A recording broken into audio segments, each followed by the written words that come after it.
Hello, everyone. It's good to see you all on this Wednesday. No, it's Tuesday. Oh my goodness, that's twice today that I've done that. On this Tuesday afternoon. Today we are going to take some time and we're going to talk about what our speaker Scott today talked to us about. But before we go into those discussions, I first want to thank Mrs. Camino and her student council for bringing him here. I know that some of you gave me credit for bringing in another speaker, but nope, it wasn't me this time. So I thank Mrs. Camino and the school counselor or the school student council for bringing him in because he was a very animated and honest and wonderful speaker. So thank you for that. The next thing that I want to talk about is God, feels like we have a lot of people telling us some of the same things. I feel like I've said some of the same things. Our speakers that came over Red Ribbon, those speakers that you guys have seen at conventions, Jeff Yeldon, comes down to this. There are people hurting, and yet we continue to be mean to each other. There are people who come here who are ignored and alone. And yet we continue to ignore and let them be alone. Today, Scott talked about how do we make this a place where people want to show up every day. My goal each day that I'm here is to give as many hugs or high fives or positive comments to people so that you know that I am genuinely happy to see you. But I can't do that alone. I can't get to all 310 of you. What would it look like if we took a moment each day to notice the people around us? We are overworked. We are over anxious. We are busy. Those are words that describe your generation. The last couple weeks, I've really come to find out that we don't know the path that our friends are walking down.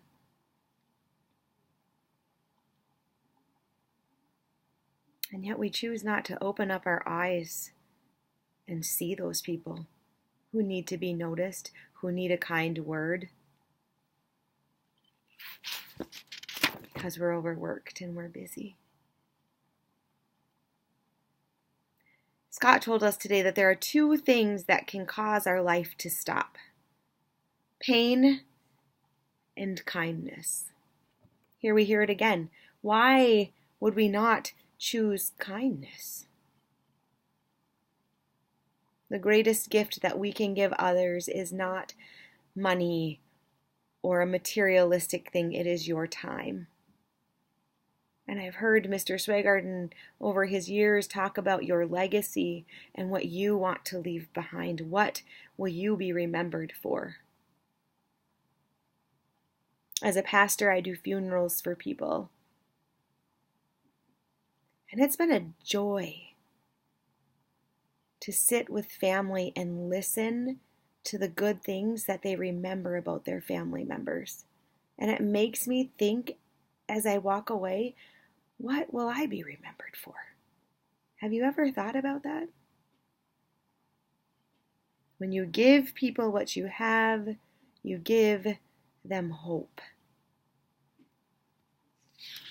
It's pretty profound. What if we all decided to stop caring about what other people think of you and instead care more about what people need from us? I feel like Jeff Yeldon told us the same thing. It doesn't matter what other people think about you. In fact, there are many times a day that I have to tell myself, it's none of your business, Sarah, what other people are thinking about you. It's none of my business what people are thinking about me. I'm not going to give them that control. What if we decided to stop caring what people think about us and instead we step outside our comfort zone and we help those around us? What is stopping you? Today, once I stop talking, I want you to get into groups or have a whole group discussion, however you and your class decide to do it.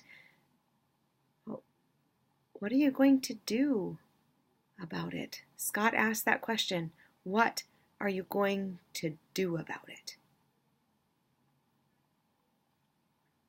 I can do everything that I possibly can to change the culture in our school. The teachers, Mrs. Pulver, Mr. Swaygarden, Mr.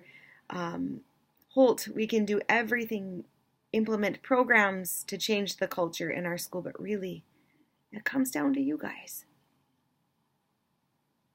How can you change our culture into a place where people look forward to coming? I'm going to continue to smile and laugh with you and hug you and give you high fives and let you know how happy I am to see each and every one of you each day. I'm not going to stop. I'm going to keep on doing it. But what can you guys do? Because you're really in control here. What can you do? So that's what you're going to discuss. And also, if you're dating someone, make sure it's not your cousin.